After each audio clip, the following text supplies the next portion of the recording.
Tama, magkano yun? Binigyan tayo ng 1,000. Magkano yung babayaran niya? 447. Tapos yung binigay niyang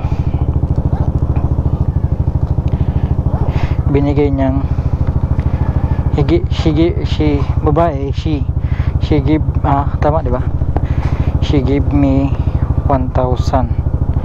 Ba't 4,000,000 ba't naging wait lang, 447 minus 1,500.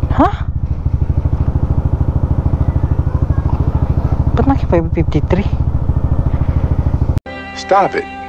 Get some help. Chip, may ano ka dyan?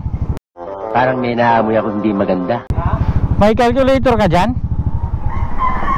Alin? May calculator ka, nagluloko yung calculator ko eh. Ano? Meron akong ano dyan, compute nga. Compute ka? Calculator, oh. Siguro sa init ng panahon, nagloko yung calculator ko. So, isipin mo, Chip, 447 minus 1,000, Chip. Ano sagot, Chip? 447? Oo. Magaling ba kayo sa math dati? Ha?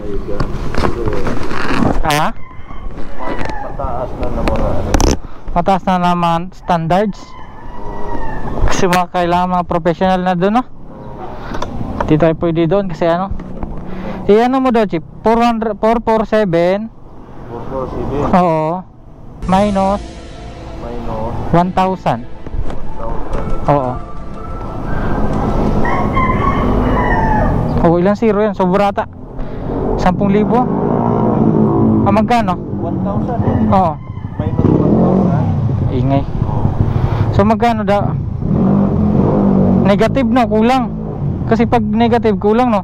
Minus Oo, kulang yan, no? 5,300. Negative 553, ibig sabihin kulang. Kulang. Ay nako. Paano masabi? Kulang. Sino kulang, Chip? Ako siya. Siya ang kulang ito. Siya nagkulang. Kaya pala masakit. Sayang. Sige, Chip. Salamat. Di ba ano?